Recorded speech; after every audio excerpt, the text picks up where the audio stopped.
Decorating Pages is a podcast dedicated to taking you behind the scenes of the designs of your favorite TV shows and films.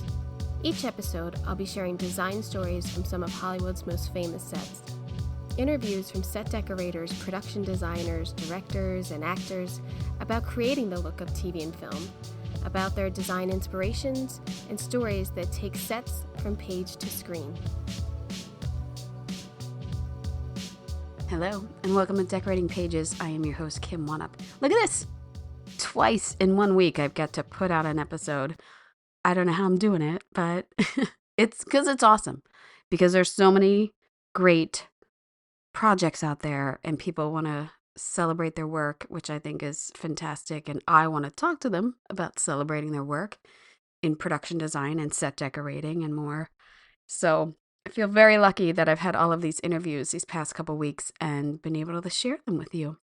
So yesterday we had production designer David Grotman, and today we have set decorator Alison Harvey of The Crown. I mean, to me, The Crown is a piece of work that decorators and production designers will look back on and reference as a time period and just a marvelous series of production design. You can't get away from it in that series, and how grand everything is, and the meticulous details that they put into, recreating the Queen's world. It's just been a great ride and a phenomenal series. And as I say in this interview, something I will watch again. I have rewatched it once already. But I most likely, I would rewatch it again, even though I know the ending, it's not Titanic, but I still could watch that. But yeah, and check out just the past 2 months. Actually, since the beginning of the year, I've had amazing production designers and set decorators on here. And if you are getting ready to vote for the Emmys, which is next Thursday, I think next Thursday the voting opens. Yeah, next Thursday is the start of Emmy voting. Isn't that awesome? It's Emmy time already. We just had the Emmys in January, and now they're here again. 2 in 1 year. How about that? But if you are an Emmy voter, please vote. Please try to catch even a little bit of every series you can before you vote. And I should describe, if you are an Emmy voter in production design, you either vote if an Emmy is worthy or not worthy. That's basically how they do the voting. So in the final round, more than one person can win an Emmy, or one team, I should say. So it's not like you vote 1, 2, 3, 4, 5, or anything like that. You're basically voting, is this project worthy of an Emmy? And I think that's what gets hard, of how could you say that some aren't worthy of an Emmy, because you know that we all put this hard work into it. And you're just kind of voting on what is better than the other, but really there's just so much hard work that goes into all of our jobs. I have been saying that I started a new job, and you're at that beginning point where you're doing all this research, and then it comes down to budgeting. And what is your amort budget, which is the price or figure that they have allotted for you to decorate the permanent sets. And a lot of times, well, sometimes, you're very far apart from what you think you should spend and to what you actually have to spend. And so then all those kind of high-end choices that you dreamed of getting, your dreams are crushed, and you go for the next best thing, which is Wayfair, or going in person and looking for deals, and going to antique stores. Me and my buyers have hit antique stores and so many shops in Los Angeles, just looking for the perfect pieces for every character. So it's the fun time, but it's also pretty stressful in a sense of always keeping that number in your mind and not wanting to go over budget and how much is that going to be? And then, so many things come up that I forget to budget for. That's why you pad things, because you forget. Or, hey, lighting's going to pick these lights that they need, and I didn't think I'd have to pay for that, but I guess I do. So it's everything's expensive too. Shipping. I went on a rant a couple weeks ago about shipping and lead time. It's a real problem. And yeah, but this part of the process also just getting out there and really looking for specific types of furniture and seeing what's out there.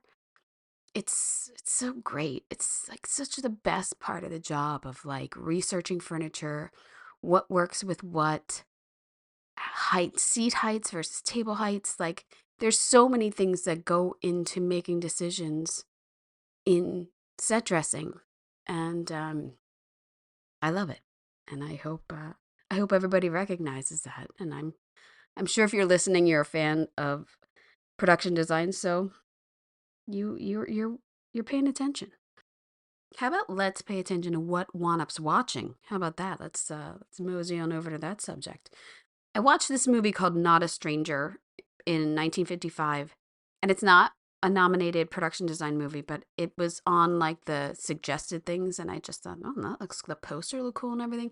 It's Robert Mitchum and Olivia de Havilland, and he plays a doctor going through medical school, and Frank Sinatra's in it. And Robert Mitchum's like a total narcissist, and he marries Olivia de Havilland for the money. And she's, it's 1939 was Gone with the Wind, so this is 55. She's aged a little bit since Gone with the Wind. She's got this like platinum blonde hair, and it just ages her so badly. I don't even know why you want to look like that, but um they give pretty good performances. He's so mean to her. I don't it's a really weird story that way, but this is the first time that a beating heart was shown on screen. He does like open heart surgery. So that was kind of cool. It's also the dressing of like small town general hospitals and old patient beds. If anybody needs that reference, 55. What else? Well, they have the medical school with everybody like looking down at the teacher. Like it was, I mean, production design wise, it was great as a little reference. The production designer was Rudolph Stannard, and the set decorator was Victor Gagelin. And yeah, it's a good little movie though. Not a Stranger. I have no idea how that title works into the movie, but it's an odd thing. And then I think it suggested Dial M for Murder, so I put that on. I've also seen Dial M for Murder like a million times. Another movie that if it's on, I'll just put it on. There is something about the film only taking, well, 90% of it taking place in that apartment. And I was reading that Hitchcock wanted it to feel claustrophobic and very small. And they don't even reference a kitchen in it, really. I guess the one door is the kitchen. I don't know. I don't know. So I watched that. I also love the aging. They show some pictures of like the key on the ground, or they go into like the crevice of like a doorway for one shot. And the aging of that room is really good. If anybody's looking for like dust aging or, I don't know. I just love the whole layout of the room, and it's so period. Production designed by Edward Carrere and set decorator George Hopkins. I mean, it's a classic movie if you haven't seen it. It's pretty quick too, but it's a great movie. Great Hitchcock movie. I mean, it's great. Um, what else? Oh, New Jersey Housewives. We're not getting a reunion. I mean, what is up with this? I think it's the end. I think they're going to reboot and throw them all out, and maybe that's fine. Maybe it's time to reboot it. Get Snooki on there or something. Um, My voice is a little hoarse. I think I swallowed a feather or something like 2 seconds before I started to do this. So that's cool. So let's let's get the summary over with and you can get to the interview where my voice is fine. Here we go. On this episode, I speak with set decorator Alison Harvey about the epic Netflix series The Crown. Having been on the project for over 8 years, this final season holds a special place in telling the life of Queen Elizabeth. The final season includes sets that depict the death of Diana, the Princess of Wales, the Golden Jubilee of Elizabeth, the deaths of Princess Margaret and Queen Elizabeth, the Queen Mother, and the wedding of Prince Charles. You have William in college, and much more.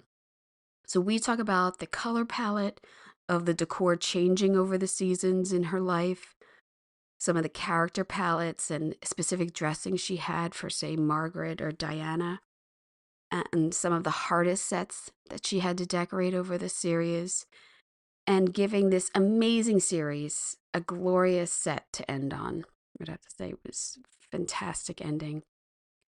Alison was a joy to speak to. I am a huge fan of this series. And as I told her, it's a reference. It's such a beautiful series that I feel that other decorators and people reference this series for set decorating. And I can't think of a higher compliment as a decorator. Besides, was that really there? But yeah, so I hope you enjoy.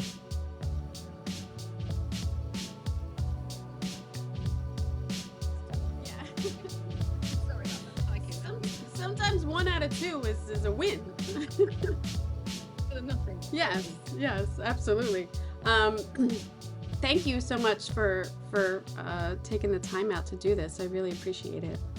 Pleasure. Thank you very much for asking. Yeah, I like many other decorators, am a huge fan of The Crown, so it's an absolute pleasure just to talk to you and get some insight of how it all went.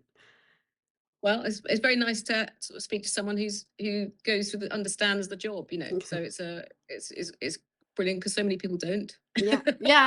Have any idea what we do. So yeah, that's great. So yeah. And so many people that we work with don't know what we do. So that's even better. So many people. I often wonder, are you in England? Are you here? Are you in Yes. Yes. In the UK, yeah. Yes. And did you come over for an FYC or anything? Because I saw a picture of you. Yes, I came about 10 days ago, 2 weeks ago for the Oh, that's great. yeah, FYC. Yeah, that's the one, yeah. Oh, that's great. I mean, there's nothing better than I have, I think, just once, maybe once, got to see a TV show that I worked on a big screen. Uh-huh. And it's so special. I don't know, there's something about it that's so special, and I can only imagine with The Crown how amazing everything looks up there. Well, you know, mostly, I mean, television is always a bit different, isn't it? And it's sort of quite high resolution now. So there are moments you think. I mean, what is brilliant about watching it on a large screen is the acting. The acting is extraordinary. Yeah. Imelda Staunton, and just the acting that she does with her face really not moving and just in the eyes. I mean, you really appreciate all the acting depth, I think, when you see it big, because you just sometimes on a small screen you lose the nuance of those performances. So that was brilliant. And mostly I was very happy with what we'd done design wise, but sometimes you think, oh, you know, but mostly it comes out pretty well, I think. So isn't it funny how we all feel like, oh, I didn't get that pillow, or that other sofa would have worked better. Like, it's like, and everyone else is like, oh my God, look at that sofa. So no, I think, you know, we're all quite self-critical, aren't we? So it's that sort of, we all strive for something that's almost impossible to achieve, don't we? So but I mean, lots of people don't. I mean, I only watch. I'm sure you're the same. You know, you only watch the bit around the actor half the time. You don't know. Yeah, it's all lollipop hits. Doing, you know. Keep it wide. Tell the DP, keep it wide. I have been lucky and have been on some shows that have gone some seasons, and Mhm. I really like the character development over the seasons. And I think The Crown, especially, is just exceeds in that. And you're following this woman's life and everyone around her so much. And I know that you were with the show over seasons. How was that for you in continuing this character and decorating for the character? Um, I suppose, I mean, for the Queen, the decision that right early on from Martin, designer, was that because the actors would change every two seasons. He wanted her character to have a kind of continuity of design. So her bedroom really doesn't change at Right. all from the beginning to the end. So he didn't really want the audience to get too kind of confused by um, Yeah. just difference. Just think at least you identify and you settle that person and that character in that room. I mean, we were lucky in a way that a lot of other sort of continuing series maybe aren't, in that we did sort of, because we were going through these decades, that you could bring in nuances of. I was saying the other day that the lampshades change and the technology changes and the phones change. So we sort of have a sort of visual shorthand with those elements that really does help to sort of push the decades on. Right. And it's just sort of fun decorative details, like the the frilliness of Diana's cushions of the 80s, or the colours of the 80s. That was Yeah. really quite sort of fun, sort of pivot point, and also sort of Margaret's world in the Oh, 60s. I mean, it was really fun to do those really iconic eras, I suppose, and sort of try and get the essence of what that felt like, and the colours. I mean, we had all the Vogue magazines and Architectural Digest sort of on the wall, just to see how the tastes in colour palettes changed through the decades. So you mm, could see really quickly. But there's a point in 1974 when that kind of really bright green is really big. So or it goes brown and orange. So you get a sort of that palette shift.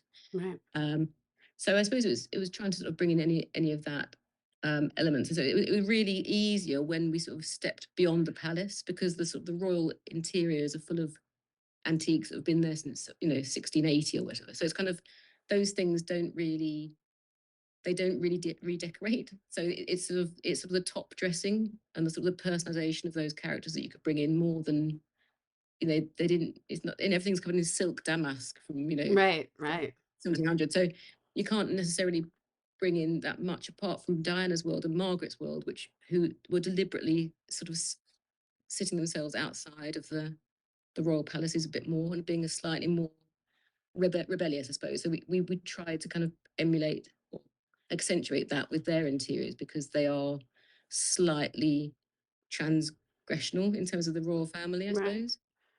I mean, Margaret is probably my favorite character. I think. Yeah, but she's such fun. So much fun. And every actor that portrayed her was just, I mean, all the actors are great, but that Yeah, storyline of her and I think too, and being American, I don't know as much of her yeah, storyline or like her life. So I found that so much interesting of and how her life changed throughout the seasons. And yes, you're right, yeah, seeing more color with her and more um yes, period adjustment in yes, every season yeah. was so fantastic. She was actually, like, because post-war Britain, when we sort of first start in The Crown, post-war Britain was so grey and so dreary. We didn't have that sort of American 50s boom, like, Mm, all your kind of Mad Men-esque sort of right. vibe. The Mid-century. only point that we could possibly do it was with Margaret, because she was such a kind of glamour. She loved showbiz. She was a real, sucker for anything a bit glitzy. So I mean, she was always fun. And then her sort of decline was also really interesting to chart. In the last season, where everything Yeah. becomes she becomes more and more ill. So it becomes more sort of poignant, I suppose, the sort of the contrast between her sort of alone in a hospital bed, Yeah. compared to her kind of heyday. So yeah, she's a great character. Did you I saw that there is 3 decorators on there. Did you Mhm. have multiple decorators per episode? Because I don't know how you do it all yourself. No, I didn't do it all myself. I mean, we Yeah. had an absolutely amazing team. I think the problem was because some producer had a bright idea in season 2 of running two permanent shooting crews at the same time. Oh, oh. Um, it was That really hard hurts. to do. That Yeah, hurts. it was so we were doing kind of 12 sets a week, perhaps, at the sort of in the worst. Mm, Um, on some in Spain, some in the north of England, all sort of geographically spread out. So um, there was myself and two other principal decorators and two other really amazing assistant set decorators. And we sort of went through the schedule at the beginning and just sort of tried to divide up yeah. who sort of one of the decorators was a great sort of mid-century modern kind of person. So she took those sets. Someone else was brilliant at fabric. So we sort of just tried to split it up in terms of sort of weight Smart. and difficulty, and sort of do it through the schedule and see where who did what and who was best suited to what. Although I did try to oversee, broadly speaking, what everyone was doing. But yeah, we'd had to have a big team, otherwise it wouldn't have been possible. Yeah. So I hear you. It's two shooting. I mean, we have like overlap days, maybe 1 or 2 yes, days, but not yes, current like episodes. I hope. I yes, don't. yeah. I might have to cut this out because I don't want anyone to get that idea. I No, it's don't a want really, to. really, really, really awful idea, but I it don't. saved them so much time and money because it meant they Ugh, could shoot don't twice. say it. Don't put that out there because someone will be like, "Oh, you know what? I can do that," and then they will, and I then know, yeah, keep that a secret. I'm already dying. So it's like, but I find more and more, especially with bigger productions, there is more than one set decorator, and I think that that's completely fair. There's more. There's Yeah, a lot more art directors, yeah, and sometimes yeah, there's absolutely. two DPs. Like, Yeah. why not? It's it's the nature of these multi-episodic. They're so big, and their ambition is so high. In a Yeah, way, you just have to accept that and sort of yeah. And I think credit where credit's due. If someone's sort of principally running a set, then that's the credit yeah, they should have. So yeah. um, When did you come on to the series? I came on 2 weeks into the first season Oh wow. because Celia Boback, who is an amazingly well-established sort of legendary British set decorator who works with Ridley Scott a lot, Yeah. she started it off, and at that point, I think it'd been pitched. It was sort of, I suppose, it was kind of early days of sort of streaming at this point, Yeah, really. Sort of Game of 2016 Thrones, but not, maybe. yeah, Yeah, 2015 I started. Yeah, so it 15. wasn't very long into that sort of explosion of streaming, and I think everyone had sort of approached it saying, "Oh, it's just a small sort of BBC scale television thing about the Queen." And so she had a team of 3, I think, to start with. And then because they brought in Martin Childs, who, got an Oscar and was a sort of Yeah, film designer, they decided that they wanted to be really filmic and ambitious in the scope and scale. And I think Celia it suddenly kind of became apparent that it was a much bigger monster than anyone had sort of pretended it was. So right. the first season was a lot of, so I came on to kind of assist, and help her and take some sets from her and sort those out. And then after season 1, I think she thought she'd rather go back and do film and something that was a bit more Yeah. um, linear, I suppose. So I sort of then at that point I took over sort of full time. So um, yeah, that was a serendipity, I suppose, actually for 5. me. So you've almost been on this for like 8, 9 years because you Yeah, finished last year, right? yeah. Yeah, It was a good 7 I think 8 years, I 8 think. Yeah, years. on and off. I mean, we had a kind of year between seasons And where I did COVID. other yeah, and COVID. COVID, Yeah, yeah. exactly. So Yeah. it kind of went in sort of year long chunks with a sort of year in between, Yeah. I suppose. But I mean, yeah, it's a big long job, I have to say. You would have off in between like a year? You wouldn't Yeah, prep? pretty much. Wow. Well, no, I mean, I suppose we would have a sort of 6 or 7 month prep Prep. actually, and Yeah. it'd be like an 8 month shoot. So I suppose each season took just over a year to sort of from start to finish, Yeah. and then they'd take 6 months to write it, all that kind of stuff. Then we'd start over again. So God. uh, Ugh. What a Yeah. process we have, isn't I know.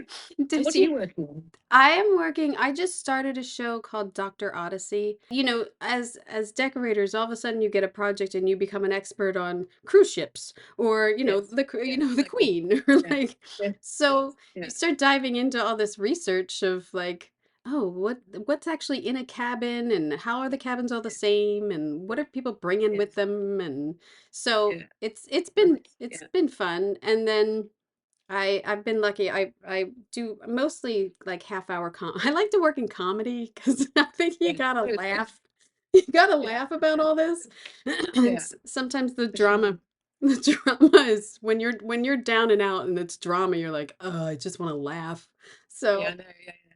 I Yeah. like to Did you, do did you do Veep? Is that right? I Did you did do Veep, Veep? yeah. Yeah, I love that. It's Uh, brilliant. I loved Veep. Uh, When it came to Los Angeles in its fourth season, so I did four, no, 5, 6, and 7 mm, series. So yeah, I loved it. I yeah. loved that Yeah. show. It was my favorite show before I started on it, and Yeah. it was really Me too. hard, but it totally worth it because Yeah. you would just get Yeah. those It's scripts and brilliant. just laugh. Yeah. Yeah, Exactly. It's brilliant. yeah, it was great.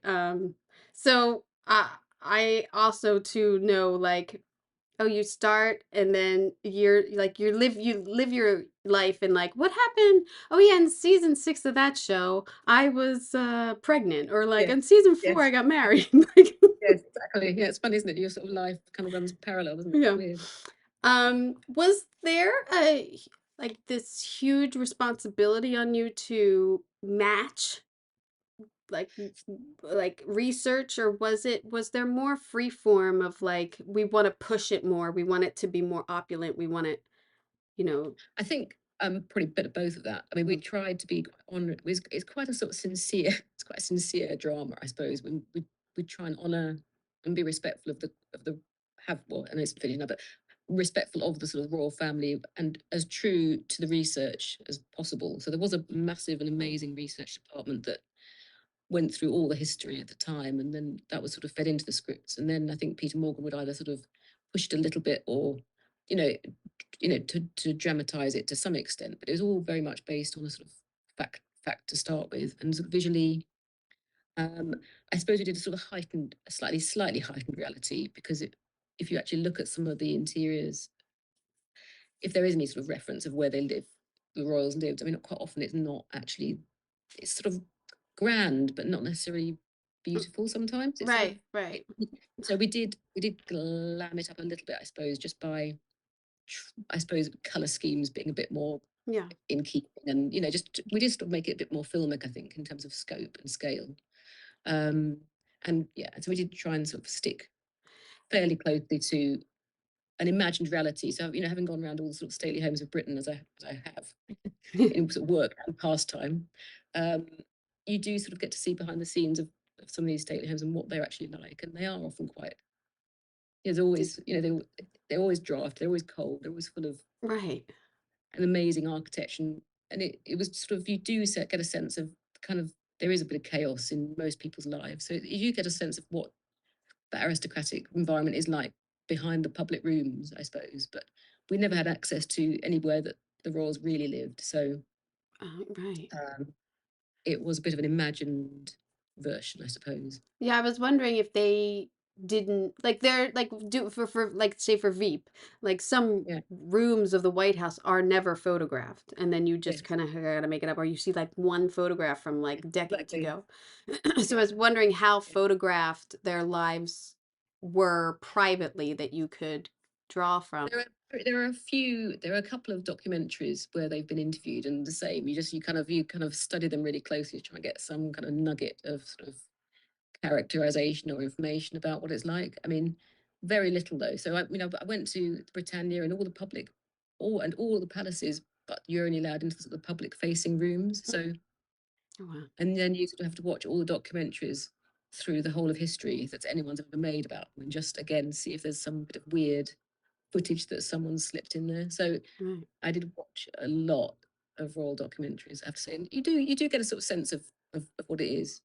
There Yeah. was a documentary they made in '67, I think, which they then sort of have kind of withdrawn from public presentation, I think, to some extent, because I think they felt it was a bit too because Prince Philip sort of encouraged this like opening up of sort of we should be more open to the public. But I think that after they'd done that, they sort of regretted it because they really did become quite human. Right. So I think there were elements that they just sort of had to kind of come back from and think, well, it's So better if we were a bit more enigmatic. I think certainly with the Queen, I think she was very good at creating that. so fascinating.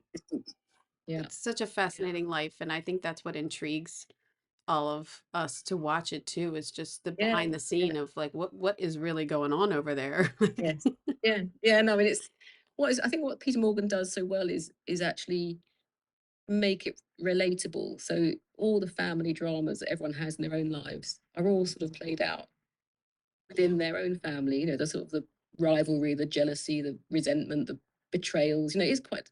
You know, it has got for a very sort of serious-ish sort of drama it has got a lot of undercurrents, I suppose, dramatic undercurrents, Yeah. which are really fascinating, I think, and all pretty much based on the truth of what happened. So it's it is interesting. I was looking at your website, and I one of the episodes that I think reoccurs to me is the town that um had the ash or the coal, what was it? The Aberfan season, yeah, I mean, yeah, I feel like as someone in another country who doesn't know a history of like, I mean, I know like, oh, this happened. Baby yeah, Jessica fell down the well in '86. Like I know like yeah, you know what I yeah, mean, yeah, these little things. And I'm yes, sure that's part of that, but yes, not knowing about that and how impactful that episode yeah, was. yes, I mean, yeah. It's yeah. how was that? Like, what was that the town? Did you go to that town at all? Did you? We didn't actually go to the town, but the producers spent a year talking to survivors Oh, God. to make sure that it was treated as sensitively as possible, and they were happy for us to dramatize it. So they did spend a lot of time talking to survivors. We shot in a town about 5 miles away from the real one, so there's a very sort of similar looking flavor. And then um, we built the actual aftermath on the back lot at the Oh, stages. oh, wow. I was going to ask So about that. Like, what were the builds of that? I mean, I'm assuming that schoolhouse and yes, yeah. yeah. So some of the exteriors were in the Welsh town, and then all the interiors and the sort of aftermath we built at Elstree, where we could contain it, and it wasn't going to be too sort of susceptible to the press. I think Mm. there was a whole, wherever there's been a really sensitive storyline like that, or with sort of the Diana's death, as far as possible, they've really wanted to protect it from um, press speculation and press intrusion. And I think because that was such a delicate storyline in terms of, you know, I mean, people haven't recovered in that Welsh town. People, you read the accounts of it, and people were the survivors and the children who survived were too guilty to go and play Oh, God. their lives because they just felt it was just they felt like survivor guilt. So Right. it was an amazing episode yeah, very memorable, I And a have to say. huge dress for you. I mean, a Yeah, huge. it was really big and sort of detailed, and again trying to be very honourable to the storyline and what Yeah. respect. Actually, people did lose their lives, and I mean, doing things like all the And funerals the and coffins and. all the like 48 coffins, and I mean that was grim. I have to say, when you actually sort of reproduce that, you sort of it does Oh, really sort of hit actually sort of the tragedy of it. So that is a thing, like, when, you go to rent coffins or, yes, and then you yes, see like, oh, there's like the small ones or like the real small ones. You're like, yes, I can't, I yes, can't, I yeah, can't. yeah. I know it's really, really, really, really upsetting Yeah. when you actually sort of start to sort of extrapolate what that really means to Yeah. some people. Yeah. And then to carry on this sad note, then this past season, I do feel like the anticipation of Diana's death and and Mm, the beginning of that, and then creating her world and seeing like how lively she was in, yes, not just in like the sets, but her wardrobe and yes. everything. I just thought it was done so beautifully and so respectfully. So, was there elements for you that you felt important to put into the sets for her as like. I think, well, we sort of, her sets kind of I wanted that to feel like a really lovely sort of maternal, happy, positive, optimistic environment. So, she was a really, really loving mother and warm person. So we wanted it to be quite sunny and sort of bring in sort of lemons and Mhm. peaches and, sort of kind of a warm, optimistic environment, I think, because the rest of her life, to kind of provide a counterpoint between Yeah. that and any sort of rather sort of sad elements in her life. That last season, I think it started off so optimistically. It was very sad. It was even more sad, but Yeah. the sort of the Saint Tropez elements with Dodie and bringing a lot of kind of that sort of Ralph Lauren sort of Mhm. blue and white stripe, yellow stripe, that kind of sort of early 90s sort of strong stripe, which she also wore. And then to come back to the boys in her Kensington Palace was wanted to feel a kind of optimistic world, I suppose. Yeah. I mean, the Ritz, the whole kind of Ritz stitching together those sets was really complicated for that That sequence. big hotel room, right? Yeah, so we That made Ritz, yeah. that. Yeah, um, and that's where we found all the Ritz furniture in a junk shop in South London. Oh, Um, wow. so we found a lot of that furniture really weirdly, which we then sort of reupholstered. But yeah, it's got Ritz London underneath. Anyway, we're going for the Ritz Paris, but that whole sort of sequence was complicated to get going between locations and sets in Paris, some in Spain, some in London, some in uh, East or West London, and some on the stages. So that was, I think, about sort of 8 or 9 different pieces to that jigsaw of that journey between, Yeah. that Paris sequence at the beginning. Right. That was quite a kind of complicated, trying to get those places to feel like they had a coherent flavor. The restaurant, they're all in different places. The Oh, bar, wow. the bar. Yeah. So Felt they're like one building to me. I don't know. all Felt like they got off the street, went into the restaurant, went up to the room. accolade in that. Thank you. Yeah. Yeah. It took 12 days to shoot and yeah, 3 different countries. It was on the screen for a minute and a half. Looked great. Yeah, no, it's funny. But that's good. I mean, I think that's what we try and do, isn't it? Yeah. We want no one to really notice what we do. It should Yeah. feel just like it was always there and it exists and it's correct. So I think that's a big compliment if no one really thinks you did anything. Oh, well, yeah. That is the best compliment. I thought you shot that in a hospital. No, it was all blank rooms. I did all that. No, it's not a hospital. It's a junkyard. And then through the seasons, you also got to do such extraordinary happy moments like weddings and Yes. Yeah. parties. Yeah. And I mean, I did love the party that we had at the episode of the last ep in season 6 was this kind of oh, Stephen yeah. Dawes. Stephen Dawes is like an amazing sort of theatrical. He's just an extraordinary director, and he was like, "Yeah, and I want this party, and I want them all arriving in diggers. I want them on horseback." And, it was just a brilliant sort of counterpoint to the kind of this aristocratic kind of control. It was a great kind of moment where it all starts to slightly it all starts to slightly disentangle. And I Yeah. thought it was just so vibrant and mad and wrong and fun. Yeah, no, it was really nice to do that for a change. Yeah. Virginia. Well, especially just the kind of darkness of the last season and knowing it's going to end. Like, how was that in the last weeks of shooting? That must have been so hard because you've probably all been together for, as I know, like it's like Yeah, a work, you're your work family, yes, you know? completely. I think the thing was because we did the last 2 months just after the Queen actually died. So Wow. there was a definite kind of, oh right, this is actually the end, and it sort of needs to be the end. It was sort of, it had a kind of real finality about it, and we all sort of, it was really actually very depressing. Yeah, I bet. I bet. You just studied this woman, and you devoted 6 or 7 years of your life to kind of finding out everything about her and her family, and then it was a kind of natural kind of conclusion and a sort of winding down really. And I think, you know, Peter Morgan, you know, said as well, he's sort of slightly lost interest because the whole kind of the central character had sort of gone. So Right. it sort of it was a kind of a good place to end in a way. That end season was a good place to finish, I think. Do you, yeah, I feel like as a viewer, we were like, well, we know how it ends. Like, but not knowing that they weren't going to go that far into the future. And I think that ending of preparing for your death is way Yeah. more like impactful.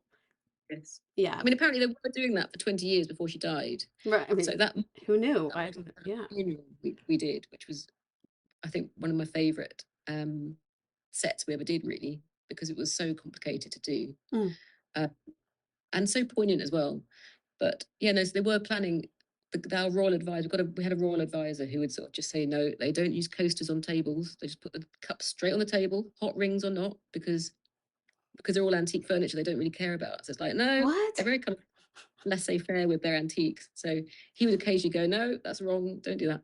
But so yeah, he did say that they planned the funeral because it's such a complicated sort of state affair that was planned in detail for at least 20 years before she died. Although he did say that they didn't make um, a, a scale model of it in exact detail. He just said, well, we just had sort of whiteboards and pens. That's not fun. That's not fun. Yeah. Yeah, Visually, it was beautiful to see, like seeing yourself, seeing your death yeah, parade. Like, that's a yeah. bummer. Absolutely. It was beautiful It was though. a really it was a really complicated thing to achieve because, you know, we bought as many of the little lead soldiers as we could on eBay, but then there were some. I mean, literally around the world. I just kind of had a kind of I created sort of a spike in lead soldiers. I think. Then there were some regiments that we just couldn't find or weren't produced by this company, and that there around the coffin itself were people in sort of like members of parliament in ordinary sort of black suits. So um, my colleague Alison Harvey and Laurie Byrne, who were on the job, had themselves scanned in costume, then miniaturized, 3D printed, and hand painted as sort of tiny, tiny figures. We had to get the crown jewels in and scan those, miniaturize those, and print those. So the whole thing was really so kind of true to the actual.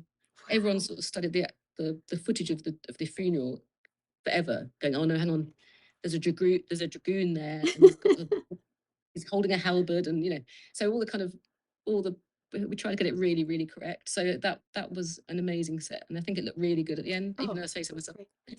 great. It looked great. It was and completely impactful of her duties. Like you even have to plan your death. Like you even have to have Yes, yeah, reverence in your death yes, and yeah. think about this. It was a wonderful sort of ending, I think, for this series. It was clever. I thought it was very clever in light of the fact that, you know, to try and conclude it and sort of round, you know, have a full stop to her Yeah. characters and real life sort of journey and her kind of agonizing about what, you know, her sacrifice and duty and yeah, no, I thought it was a good ep.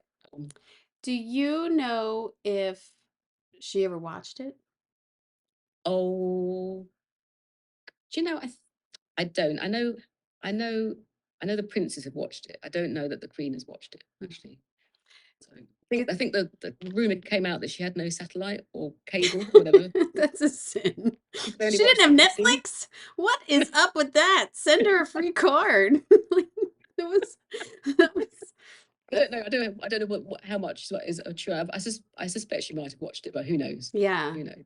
Isn't that a weird thing when I mean, I would think it'd be weird for you as be like, "Oh man, I hope they watched it and they liked it," or I hope like I did I get their room right or like cuz like Williams College room and then they move in, Yeah. like things like that. It's like there is always a thought I think in decorators' mind of like who if this is affecting someone or if this is their world, I hope I got it right. Yeah, no, absolutely, Yeah. absolutely. I mean, I think the royal advisor man was just always extraordinarily complimentary. He said, "Yeah, you just got it just right here." So Oh, I that's kind of great. took that because he worked for the Queen, so he sort of knew. So I think we all, you know, he was an amazing, lovely man, but he was, yeah, always very complimentary. So I'm hoping I took that as a kind of Oh, that's yes, great. there or thereabouts, yeah. So, Besides that last set, do you have other favorite sets throughout the seasons? um, I mean, I liked Diana's world, I liked Margaret's world. I think those 2 worlds were just Yeah. fun to do because we had to do them more from scratch, you know? A lot of the Queen's world, you kind of you do sort of revisit sort of a certain number of stately homes around Britain. Right. But then the Duchess of Windsor and Wallis Simpson's world was also very fun because she Oh, had a kind yeah. of French taste. So she had a sort of French 60s, 50s and 60s taste. And she was into leopard skin and, you know, she was kind of quite a character as well. So I think wherever there's a character who's a little bit exaggerated, or it's really nice to feel like they're just nice to explore. I mean, other ones were kind of a nightmare. There was a lot of them are kind of hard work, but you don't know that they're hard work. So like Was the I ship like really hard? Because yeah, I mean, yeah. now doing a ship, I know it's kind of a little bit, but I'm like, I think back at that beautiful ship and I think, oh man, I I hope mean that was fun to do. That was quite interesting because that was the only royal they regarded as a royal residence or royal palace. So the Balmoral yacht was designed. The interior furniture was chosen by the Queen and Prince Philip. Mm, So it's all mid-century modern. So it was commissioned in 1948, and they sort of boarded it, I think, in 1954, just before or after they were married.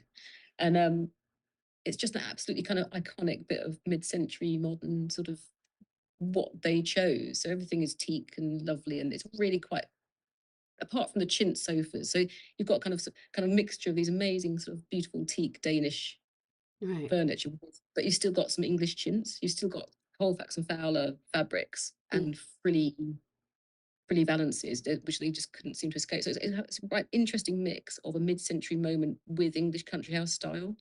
right. So yeah, and that was I really loved doing that set as well actually, and that kind of weird sort of kind of half her room, half his room, Yeah. and then all the linking corridors. I had so much pipe work. It's like Yes. almost on science fiction film. It's like so much pipe work, and you know.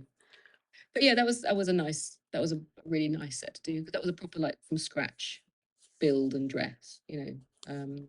I should So say I'm so bummed because lately I put together a little sorry, screenshots of uh, so we can talk about things, and I actually got so overwhelmed with sets that I wanted to talk about. I thought, it's too many because I just did yeah, one. It was too many, and I thought I'm gonna overwhelm her. And then I tried so hard to look for screenshots of season 6, and I could. And you yeah. know you can't screenshot when you watch things on your computer.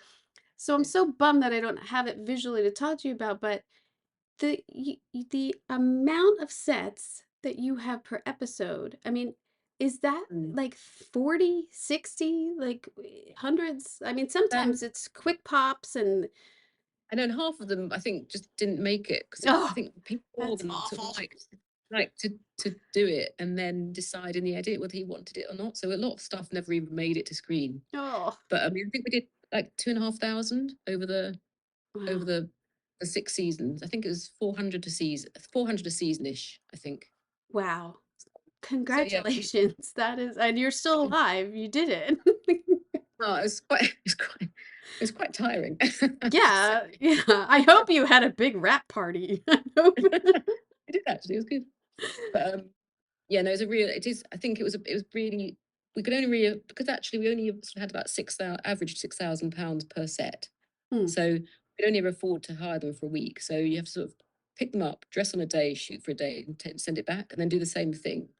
So were And most of your sets rental? That's my other question, because you talked about eBay and stuff. Like, yeah, were most of your sets your like if it's I guess if it's Diana's, you're gonna buy some stuff and make it special. But like all these other are most of it rentals?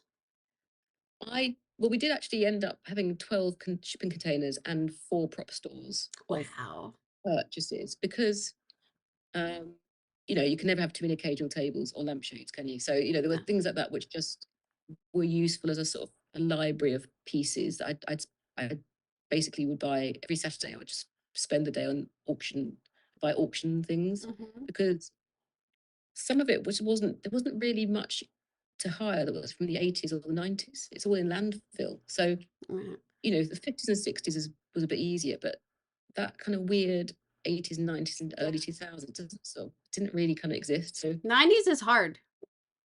Yeah, 90s is hard. It's especially all over the place. It's not good. no. So it's hard. I've done 90s. It's hard. Yeah, it's quite hard. It's all like made of chipboard. It all falls apart. Yeah. So Or like super extreme, like black and white, and then it's like then the yes, country like shabby chic came in, and you're like, oh, yes. yeah, I know it's quite weird. It's quite weird to sort of identify what it should be. yeah. It's not like the 50s and 60s, they sort of know what that flavour is or what people are expecting that flavour to be. So yeah, so we did buy a lot, and then we just had to hire an. I mean, we're very lucky that London has a really great set of hire companies. So just for speed, a lot of what we could hire, we would. But we'd probably 50-50. Yeah. Half Yeah. hire, half. We would always have to make all the drapes because Ooh. Martin would always choose an enormous empty room with massive windows. So we were always making drapes. The drapes department were very, very busy because we were always needing 5 sets at 14-foot drop or something like that. So the drapes in this show, you could do a whole episode on, I think. I mean, there's a lot of fabric. Yeah, we spent a lot of fabric. and I think too for you, luckily you changed decades because you'd run out of like great Yes. fabric and patterns to like put up there so much. Yeah, no, you're right. We run out. Yeah. And everything we tried to buy was always just been discontinued. Ugh. Everything, because everything was so slightly out of fashion that obviously these kind of fabric suppliers sort of kept them for like 20 years, thinking, well, someone might buy it soon. And then as soon as we came along, like, oh no, forget it. No one's ever going to buy that. I'm like, oh no. Yeah. Yeah. Let's grab it. Typical. Can I ask, how did you get into decorating? I did a sort of postgrad in film design. I did a sort of fine art history of art degree to start with, and I did a postgrad, and then I sort of started off as an art director for 10 years. Nice. And then I just kept finding myself more gravitating towards objects and skirting boards. So, it's just you kind of end up gravitating to where your interest really lands, I suppose. So I did a swap after 10 years and Never look back. I mean, not really. I think it's just a fantastic job.